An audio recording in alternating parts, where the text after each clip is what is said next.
15 ICT and creative development. Now this is a very interesting topic. Creative development, जब भी हम इस concept की बात करते हैं तो क्रिएटिविटी से एक ही चीज़ हमारे माइंड में इमेज के तौर पे आती है, and that is paints and brushes and all of the artsy kind of stuff. But creativity को हम थोड़ा सा और डीपली एक्सप्लोर करेंगे कि ये होती क्या है एक्चुअली, और इसमें किस तरह से इसको साइंटिफिकली भी हम अचीव कर सकते हैं. Now there are differing point of views, लेकिन इस कॉन्सेप्ट में अब एडवांसेस और न्यू रिसर्च आ रही है और उसको हम देखेंगे. Plus how ICT can improve the creative development of the child. Now creativity is a form of self exploration, self expression, problem solving in very new ways, innovation, and it helps the child to explore the world in his or her own way. Creative development इसलिए ज़रूरी है और इसकी यही definition है कि it is basically how you express yourself and how you interact with the world in that specific kind of expression.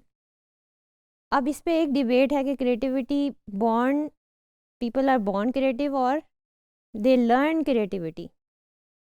Evidence ये suggest करती है कि इट इज़ बोथ, और इसमें बोथ फैक्टर्स जो हैं वो इम्पॉर्टेंट हैं. और समटाइम्स ऐसा भी होता है कि you are born with a creative element in your, there is a creative element in the child and he और she is not able to express it और fully achieve the potential of that creativity because उसको वो opportunities ही नहीं provide की गई होती. Environment ही उसकी इस तरह से होती है कि वो उस क्रिएटिव एलिमेंट को सप्रेस कर देती है. तो ओवर द ईयर्स क्या होता है कि सैडली हमारे एजुकेशन सिस्टम में भी जो बच्चों की क्रिएटिव डेवलपमेंट है उस पर इतना ज़्यादा कोई तवज्जो नहीं दी जाती. And I am talking mostly about in the government schools. Private schools में तो ये प्रैक्टिस अब बहुत ज़्यादा है and they emphasise creative development. इसमें ड्रामेटिक प्लेज और रोल प्लेइंग और इस तरह की चीज़ें एक्टिविटीज़ होती रहती हैं. But on a general note, on the whole our system of education is not in support of creative development, जो कि हमें जिस पे वर्क करने की ज़रूरत है. और अब तो इस पर एडवांस होना ज़्यादा ईजी है because you have information communication technologies and you can use those technologies to foster the creative development in the child. Creativity scientifically, अब ये हमने पहले इस पे बात की कि ये क्या पॉसिबल है कि क्रिएटिविटी साइंटिफिक भी हो सकती है. Yes, it can be scientific. और जब भी हम क्रिएटिविटी का वर्ड हम जहन में आता है तो इसमें हमारे पास आर्ट्स, कल्चर, पेंटिंग, ड्राइंग और इस तरह की चीज़ें आ रही होती हैं. बट एक्चुअली क्या हो रहा होता है कि it is a very complex process and it can go in the scientific dimension as well. Scientific way में क्रिएटिविटी क्या होगी कि प्रॉब्लम सॉल्विंग के न्यू वेज़ को आइडेंटिफाई करना, किस तरह से एक प्रॉब्लम को जिस तरह पहले कभी किसी ने नहीं देखा आप उसको उस तरह से व्यू करें और नए अंदाज से उसको सॉल्व करें by following the scientific process. So that is scientific creativity. अब रिसर्च रिसेंटली सजेस्ट ये कर रही है कि एक मिथ है जो पहले से चला आ रहा है कि आइदर यू आर आर्ट्सी और either you are sciencey. Means you are on the art side और you are on the scientific side. या तो लोग बहुत ज़्यादा लॉजिकल होते हैं और या वो बहुत ज़्यादा क्रिएटिव साइड पर होते हैं. तो this is not true. They can be both depending on the situation. Both चीज़ें हो सकती हैं और इट इज़ पॉसिबल. वो जो लेफ़्ट ब्रेन और राइट ब्रेन वाली एक थ्योरी थी उसको अब आहिस्ता आहिस्ता से रिसर्च रिजेक्ट कर रही है और वो ये कह रहे हैं कि दोनों एरियाज़ ऑफ द ब्रेन के बीच में भी एक एरिया होता है और वहाँ पर आप जितना टाइम स्पेंड करें तो आप दोनों से फ़ायदा उठा सकते हैं. And you can be both artistic and creative and in the scientific way at the same time. Now who can create? Everyone. हर कोई क्रिएट कर सकता है. इसमें कोई इफ्स एंड बट्स नहीं है. और वो जो इफ्स एंड बट्स से याद है कि अगर आप कहें ना कि if ifs and buts were chocolates and nuts, what a party we would have. तो यहाँ पर इफ्स एंड बट्स का मतलब ये है कि you imagine, you explore things and you see कि what is possible and what can be done, और किस तरह से प्रॉब्लम्स को न्यू वेज़ में आप सॉल्व कर सकते हैं. तो एवरीवन कैन बी क्रिएटिव. अब यहाँ पर एक और मिसकंसेप्शन था कि कुछ ट्रेडिशनली सोचा जाता था कि कुछ लोग जिनके बारे में कहते हैं ये बहुत क्रिएटिव हैं, बट इस बात को इग्नोर किया जा रहा होता है कि वो अगर क्रिएटिव है तो मे बी उसके पीछे बहुत सारे फैक्टर्स हैं, इन्वायरमेंटल फैक्टर्स हैं, जेनेटिक फैक्टर्स हैं। उस चीज़ को हमें रियलाइज़ करना है और चाइल्ड की क्रिएटिव डेवलपमेंट में इन एलिमेंट्स को हाईलाइट करना है through the use of ICT। जैसे कि अभी आप देख सकते हैं कि everyone has huge creative capacities, the challenge is to develop them. और ये केन रॉबिन्सन ने ये 2010 में ये बात की है। अब आप इसको अगर इसके ऊपर थोड़ा सा रिफ्लेक्ट करें तो वो यही बात एलिमेंट को फोकस कर रहे हैं कि you should give the proper circumstances, you should give the factors in the environment to bring out that creativity.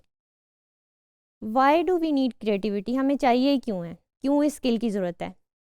आपको शायद मालूम है कि 21st century skills के अंदर one of the important skill that you have to learn is creativity. और creativity है, collaboration है, life skills हैं, all of these are important. So in the 21st century इसके बगैर अब आपका वे फॉरवर्ड आपके लिए जाना बहुत मुश्किल है। बच्चों के लिए क्रिएटिविटी स्किल्स इसलिए उनकी डेवलप करनी चाहिए because it is a requirement of the skills of 21st century. Now the world is rapidly changing and due to that change you need creativity to solve problems in different ways. ये भी एक element है. Why do we need creativity? Because of that. और फिर एक बड़ी मशहूर कहावत है कि the truly great advances of this generation, यानी कि इस जनरेशन की जो सबसे ज़्यादा एडवांसेस हैं वो अब वो लोग करेंगे who are able to make impossible and outrageous connections between things, between the world around them. और ये वही जहन कर सकते हैं जिनके अंदर प्ले और क्रिएटिविटी का एलिमेंट जो है वो मौजूद है. ये इसकी एक्सप्लेनेशन मैंने आपको की है. You can go through the exact words and you will understand कि किस तरह से उसको क्रिएटिविटी को फोकस किया जा रहा है. Now there are 4 stages of creative play according to the social psychologist Graham Wallace. He gave these stages in 1926. ये stages हम इसलिए पढ़ रहे हैं क्योंकि ये बहुत बेसिक हैं और बहुत फाउंडेशनल हैं. आगे इन पे और भी डिफरेंट थ्योरीज हैं. कुछ लोग कहते हैं 7 stages हैं, कुछ 6 हैं, but this was the very beginning of the stages of creativity जो डिफ़ाइन किए गए हैं. First is preparation. प्रिपरेशन क्या होती है कि जब आप कोई भी क्रिएटिव एक्टिविटी करने लगते हैं उसके लिए आप अपने जहन में प्लानिंग करते हैं कि आपने क्या करना है. If you want to paint, if you want to write a play, if you want to solve a real world problem, कैसे आपने उसको अप्रोच करना है. This is all the preparation stage. The second stage is incubation. अब ये incubation जो है ये बड़ी इंटरेस्टिंग स्टेज को समझने की ज़रूरत है कि इंक्यूबेटर में क्या हो रहा है कि एक क्लोज्ड इन्वायरमेंट होता है और वहाँ पर जिस तरह होता है कि रखा जाता है, पेशेंट को रखा जाता है और उसको स्पेसिफिक फैक्टर्स जो हैं उस पर इफ़ेक्ट कर रहे होते हैं. Now incubation in this concept आप समझ सकते हैं कि जब आपने प्रिपरेशन कर ली मेंटली तो होता क्या है कि कॉन्शियसली और unconsciously you are involve in that task और आपका जहन उसके ऊपर सोच रहा होता है. Maybe you are sleeping and you are getting ideas. Maybe you wake up and you are having your breakfast and you are having ideas on how to proceed with that process जो आपका preparation stage में start हुआ था, कैसे आपने करना है. Then the third stage is illumination. When you finally decide कि अब इस चीज़ को मैंने, इस क्रिएटिव टास्क को मैंने अप्रोच कैसे करना है, मैंने कौन सा मीडियम यूज़ करना है, वाटर कलर्स यूज़ करने हैं, मैंने ऑयल पेंट्स यूज़ करने हैं. अगर मैं साइंटिफिक रिसर्च कर रही हूँ तो मैंने किन किन इक्विपमेंट्स का यूज़ करना है अपने प्रॉब्लम को सॉल्व करने के लिए. May be that is part of that creativity. तो ये कौन सी है, इल्यूमिनेशन की stage. The fourth stage is verification. जब आप फाइनली अपनी चीज़ों को वर्कआउट कर लेते हैं और आप देखते हैं कि अब मैंने इसको इस तरह से पुट टुगेदर करना है, everything comes together in the end and that is the verification stage. These were the 4 stages of creative play जो कि बहुत ही फाउंडेशनल हैं जो हमने डिस्कस किए. नेक्स्ट अप भी हम डिस्कस करेंगे कि किस तरह से एनहांसमेंट हो सकती है ICT के थ्रू क्रिएटिव डेवलपमेंट की. How it can contribute. Number 1 कि बच्चे क्यूरियस होते हैं, दे वांट टू एक्सप्लोर, और ICT इस तरह के बहुत सारी अपॉर्चुनिटीज़ प्रोवाइड करती है through apps and games, through story telling, through all of these different activities that can be perform creatively on these software, educational software. So there is a lot of room for that. Then digital जो world है वो एक और channel उनको provide करता है कि वो अपनी क्रिएटिविटी को एक्सप्रेस कर सकते हैं to the rest of the world, and that is very important in these days. और उसको थोड़ा सा चैनलाइज करने की ज़रूरत है, बिकॉज जैसे मैंने पहले भी जिक्र किया कि बच्चे अपने पेंटिंग्स, अपनी स्टोरीज़ ऑनलाइन पोस्ट कर सकते हैं, others can comment, they can have social interaction, और ये सब कुछ पॉसिबल है through ICTs। Now research study suggest कि वो बच्चे जो स्कूल में टैबलेट्स और इन चीज़ों का इस्तेमाल करते हैं, they are more into playful and creative practice, और स्कूल्स के अंदर अब इस इक्विपमेंट को, इस इंटीग्रेशन को एम्फसाइज किया जा रहा है।